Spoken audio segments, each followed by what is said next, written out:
Selamat pagi adik-adik. Gimana nih kabarnya adik-adik yang ada di rumah? Ya, Lause harap adik-adik yang ada di rumah dalam keadaan sehat ya. Nah, adik-adik juga harus menjaga diri, makan yang teratur, istirahat yang cukup gitu ya. Nah, karena di tengah situasi yang lagi bahaya sekarang, adik-adik harus bisa jaga kesehatan, harus punya antibodi yang kuat gitu ya kan. Nah, adik-adik gimana nih? Udah siap belum untuk kita memuji nama Tuhan? Nah, kita akan mulai ibadah kita pada pagi hari ini. Nah, kita akan mengangkat pujian LOVE.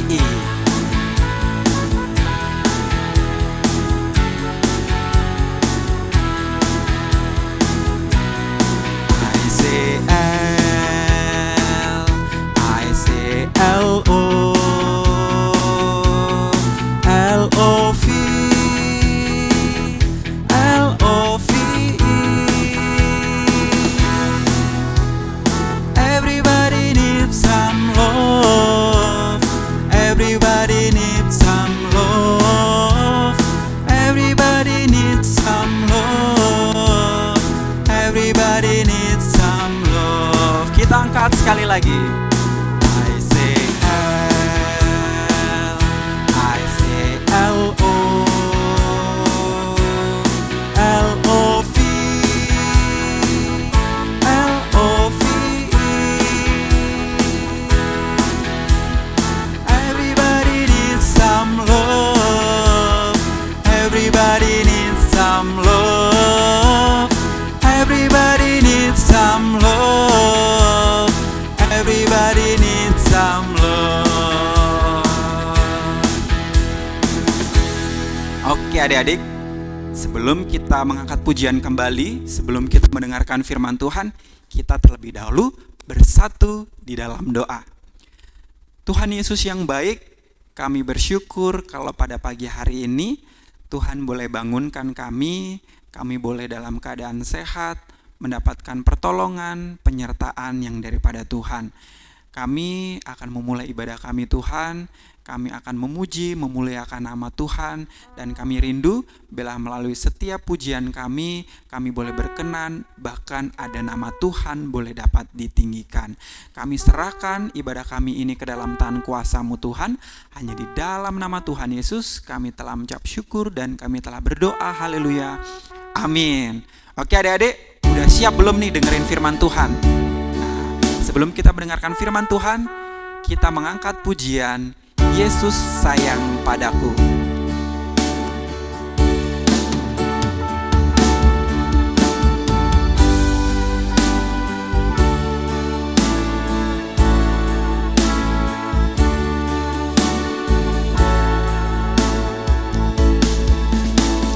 Yesus sayang padaku, Alkitab mengajarku, walau ku kecil lemah, aku ini miliknya.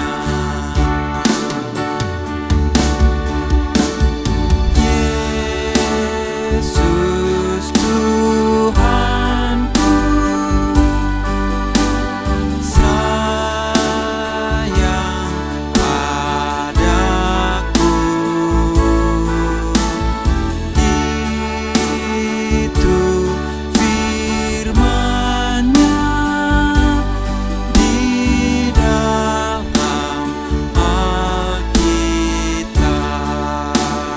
Kita angkat sekali lagi. Yesus sayang padaku, Alkitab mengajarku, walau ku kecil lemah, aku ini miliknya.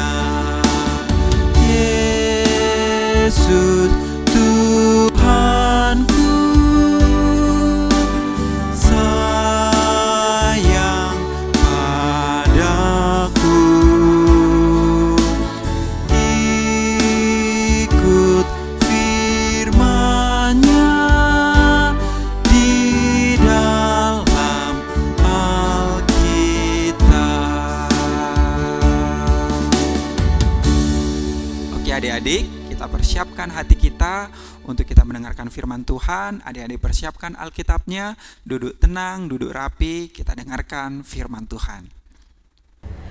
Shalom adik-adik, selamat pagi. Hari ini ketemu lagi sama Lause untuk mendengarkan firman Tuhan. Nah, tapi sebelum kita mulai, kita berdoa yuk. Lipat tangannya, tutup matanya, tundukkan kepala, kita berdoa. Tuhan Yesus, terima kasih Tuhan atas berkat-Mu selama ini kepada kami. Walaupun beberapa minggu ini kami tidak bisa keluar rumah, terima kasih atas berkat Tuhan. Tuhan, sebentar lagi kami akan mendengarkan firman Tuhan. Ajarlah kami agar kami dapat duduk diam mendengarkan Lause yang membawakan firman Tuhan dan dapat mengerti isi dari firman Tuhan sehingga kami dapat melakukannya dalam kehidupan kami. Terima kasih Tuhan Yesus. Berkatilah juga Lause yang akan membawakan firman Tuhan agar dapat membawakannya dengan baik. Dalam nama Tuhan Yesus kami telah berdoa. Amin. Nah, jadi hari ini kita akan membacakan firman Tuhan yang diambil dari Kejadian pasal yang ke-22 ayat 1 sampai yang ke-19. Nah, buat kalian yang lagi megang Alkitab, boleh nih dibuka Alkitabnya. Dari Kejadian pasal yang ke-22 ayat 1 sampai yang ke-19. Coba dibaca. Judulnya apa tuh? Judul perikopnya, Kepercayaan Abraham diuji. Nah, jadi hari ini Lause akan bercerita tentang Abraham. Coba siapa yang gak kenal Abraham? Siapa yang gak pernah dengar?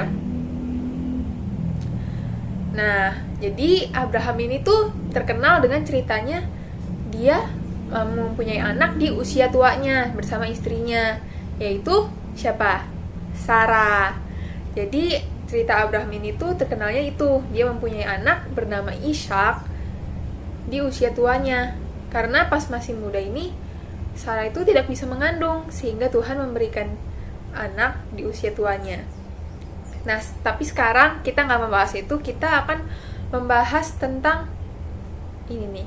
Kita lihat ya nanti.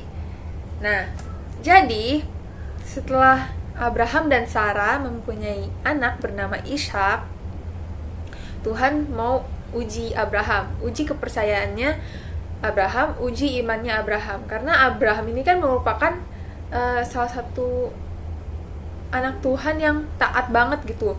Sangat taat pada perintah Allah, sangat beriman kepada Allah, dia mentaati semua perintah Allah. Nah, di saat inilah Tuhan ingin menguji ketaatan dia. Jadi ujiannya apa sih? Nah, jadi Tuhan itu menyuruh Abraham untuk pergi ke suatu tempat namanya Tanah Moria. Coba kita lihat di Kejadian pasal yang ke-22 ayat yang kedua. Firman-Nya, ambillah anakmu yang tunggal itu yang kau kasihi, yakni Ishak, pergilah ke Tanah Moria dan persembahkanlah dia di sana sebagai korban bakaran pada salah satu gunung yang akan kukatakan padamu. Nah, berarti ujiannya apa nih? Ada yang tahu nggak? Ya, jadi Tuhan menyuruh Abraham untuk mempersembahkan anaknya sendiri. Coba bayangin, dia sama Sarah istrinya udah menantikan anak dari lama, udah bertahun-tahun dia menantikan anak, berpuluh-puluh tahun bahkan, sampai dia umur ratusan tahun baru Ishak lahir. Dan sekarang Ishak sudah lahir, Tuhan memintanya kembali. Tuhan pengen jadiin Ishak sebagai korban. Sedih nggak kalau jadi orang tua? Udah menantikan anak bertahun-tahun, berpuluh-puluh tahun, tapi Tuhan malah menyuruhnya untuk mempersembahkan anaknya sendiri sebagai korban bakaran. Pasti jadi orang tua pasti sedih banget lah ya.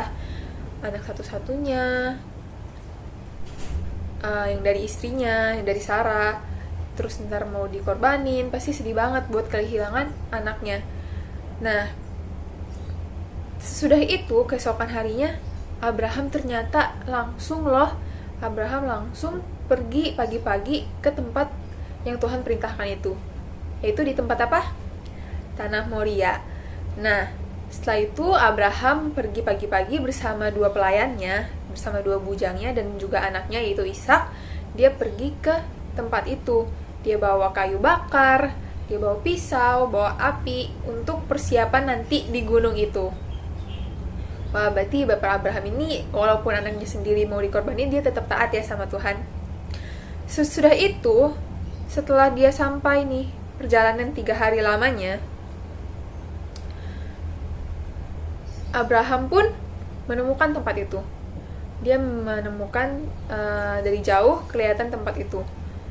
Nah, sesudah itu Abraham pun bersama 2 bujangnya itu, dia ngomong nih ke 2 bujangnya, 2 pelayannya itu, kamu tinggal di sini aja nih.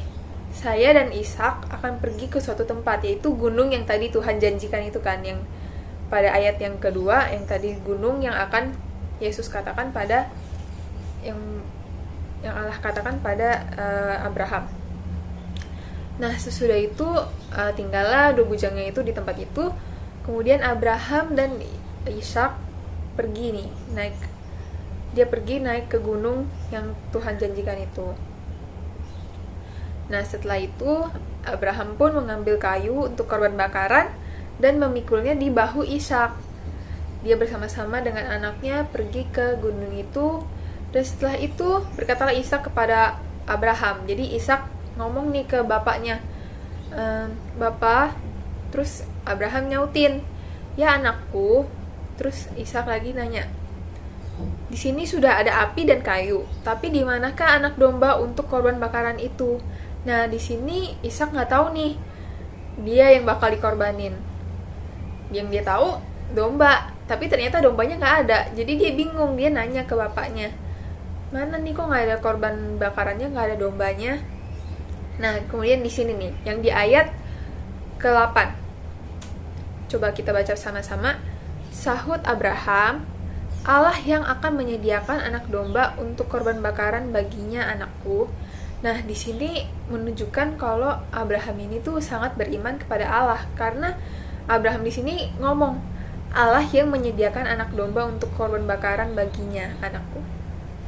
Nah, sesudah itu berarti bisa kalimat ini tuh menunjukkan bahwa Abraham ini taat kepada perintah Allah. Terus kemudian dia lanjut berjalan sampai mereka ke tempat yang Allah sebut tadi. Lalu Abraham mendirikan mezbah di sana, menyusun kayu. Terus kemudian anaknya pun si Ishak itu diikat di sana. Saat Abraham mau menyembelih anaknya, tiba-tiba malaikat Tuhan ngomong kepada dia. Coba kita lihat yang di ayat ke-11. Tetapi berserulah malaikat Tuhan dari langit kepadanya, Abraham, Abraham. Terus Abraham ngomong, ya Tuhan. Terus malaikat itu ngomong, jangan bunuh anak itu dan jangan kau apakan dia, sebab telah ku ketahui sekarang bahwa engkau takut akan Allah dan engkau tidak segan-segan untuk menyerahkan anakmu yang tunggal kepadaku. Nah, di sini udah jelas banget nih, malaikat Tuhan itu bilang bahwa Abraham ini takut akan Allah dan gak segan-segan untuk mempersembahkan anaknya yang tunggal itu. Jadi Abraham ini imannya kuat banget ya teman-teman, adik-adik. Dia rela untuk mengorbankan anaknya yang tunggal demi Tuhan. Terus di sana hati Abraham pasti senang dong sebagai orang tua, karena anaknya gak jadi dikorbanin. Kemudian dia melihat ada anak domba, bukan anak domba. Dia melihat seekor domba yang di belakangnya itu, seekor domba jantan yang tanduknya tersangkut dalam belukar. Nah, kemudian Abraham pun mengambil dia sebagai korban bakaran. Abraham menyembelih dia dan mengorbankannya dan mempersembahkannya kepada Tuhan. Dan Abraham pun menamai tempat itu Tuhan menyediakan. Sebab sampai sekarang itu dikatakan orang, di atas gunung Tuhan akan disediakan. Nah, terus untuk kedua kalinya juga malaikat Tuhan berseru kepada Tuhan, aku bersumpah demi diriku sendiri, demikianlah firman Tuhan, karena engkau telah berbuat demikian dan engkau tidak segan-segan untuk menyerahkan anakmu yang tunggal kepadaku, maka aku akan memberkati engkau berlimpah-limpah dan membuat keturunanmu sangat banyak seperti bintang di langit dan seperti pasir di tepi laut. Dan keturunanmu itu akan menduduki kota-kota musuhnya. Jadi setelah Abraham beriman dan taat kepada Tuhan, nah malaikat Tuhan menjanjikan bahwa anaknya akan sebanyak bintang di langit, sebanyak pasir di pantai. Berarti itu banyak banget dong ya. Dan anak-anaknya ini pun, keturunannya ini akan menjadi bangsa-bangsa yang besar, bangsa yang menduduki kota musuhnya. Oleh sebab itu, kita lanjut nih di ayat yang ke-18. Oleh keturunan mula semua bangsa di bumi akan mendapat berkat, karena engkau mendengarkan firman-Ku. Kemudian kembalilah Abraham kepada kedua bujangnya yang tadi, kedua pelayannya itu, dan mereka bersama-sama berangkat ke Beersheba, dan Abraham tinggal di Beersheba. Nah, jadi apa sih yang bisa kita dapat dari firman Tuhan kali ini? Coba pikir dulu nih, dari Abraham ngapain? Dia mau kemana? Kenapa dia mau ke situ? Coba. Jadi, Abraham mau ke tanah Moria untuk mempersembahkan anaknya yang tunggal itu, yaitu Ishak, atas perintah Tuhan. Berarti tandanya dia taat kepada firman Tuhan, kepada Allah. Nah, jadi adik-adik kita diajar untuk tetap beriman dan percaya walaupun kita mengalami cobaan, mau itu sakit penyakit, atau kecelakaan, atau ujian, atau ulangan di sekolah, teman-teman yang jahat sama kita, itu kan merupakan cobaan. Nah, Abraham aja yang diuji kayak gini aja nih, yang anaknya mau dikorbanin aja dia taat. Apalagi kita yang tidak mengalami ujian seberat Abraham gitu kan. Kalau kita lagi sakit, kalau kita lagi sedih atau apapun itu, belajar untuk percaya kata-katanya Tuhan, ya. Kita harus belajar percaya aja sama firman Tuhan ini. Kemudian nanti pasti kita akan tahu nih, firman Tuhan ini tuh akan membawa kita kemana. Jadi kita harus tetap percaya, tetap teguh pada firman Tuhan, yaitu Alkitab. Jangan kita kayak sebentar-sebentar nggak taat sama Tuhan, sebentar-sebentar taat, tapi kita harus coba aja tetap percaya kepada firman Tuhan. Pasti Tuhan akan membukakan jalan kalau kita mengalami cobaan. Oke? Sampai sini firman Tuhan kali ini. Ada satu ayat hafalan buat kalian dari Ibrani 11 ayat yang ke-17. Coba kita buka dulu ya. Ibrani 11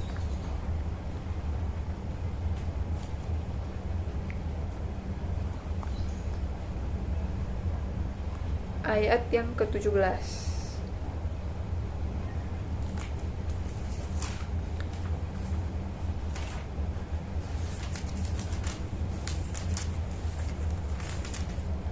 Nah, kita ayat hafalannya ayat 17a ya.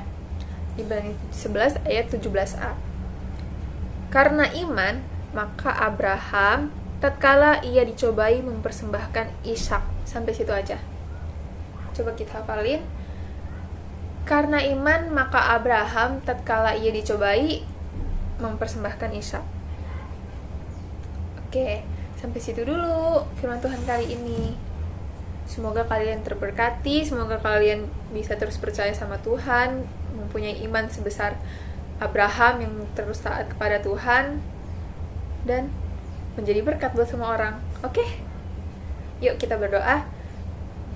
Terima kasih Tuhan Yesus atas firman Tuhan kali ini. Kami sudah mendengarkan cerita Abraham yang tetap taat kepada Tuhan, tetap beriman kepada Tuhan walaupun ia harus mengorbankan anaknya.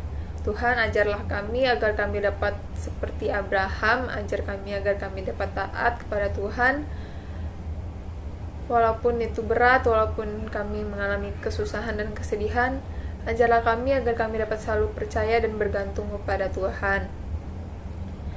Terima kasih Tuhan Yesus.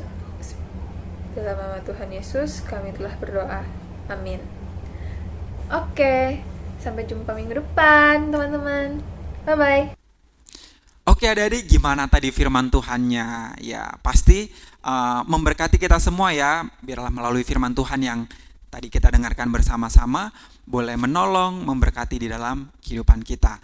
Nah adik-adik, sebelum kita mengakhiri ibadah kita akan mengangkat satu pujian kembali, yaitu buah-buah roh. Ada berapa buah-buah roh adik-adik?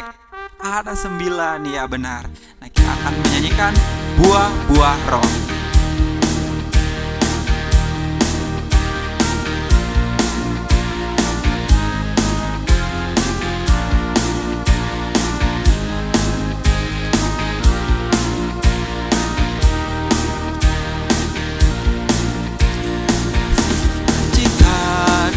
sejahtera, kesabaran, kemurahan, kebaikan, kesetiaan, kelemah lembutan, penguasaan diri.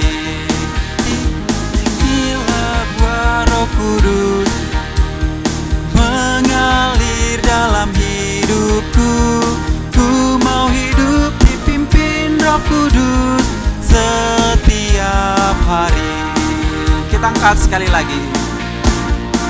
Sukacita, damai sejahtera, kesabaran, kemurahan, kebaikan, kesetiaan, kelemah lembutan, penguasaan diri. Inilah buah Roh Kudus mengalir dalam hidupku. Ku mau hidup dipimpin Roh Kudus setiap hari. Inilah buah Roh Kudus. Inilah buah Roh Kudus mengalir dalam hidupku. Ku mau ikut dipimpin Roh Kudus setiap hari.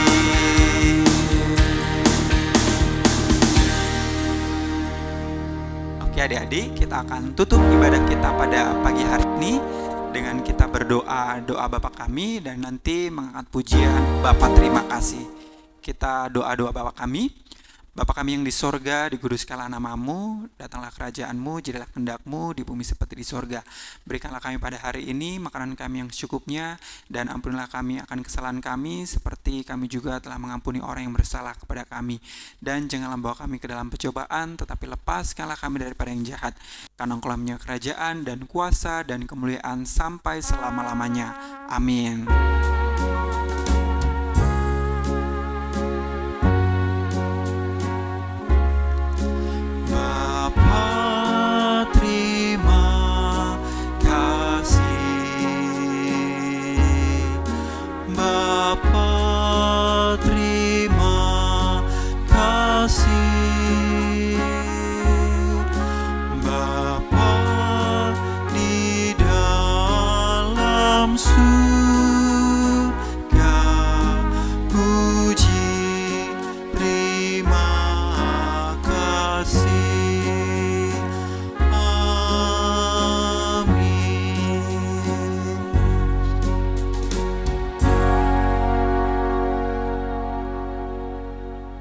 Oke, Tuhan Yesus memberkati adik-adik. Sampai jumpa minggu depan. Bye.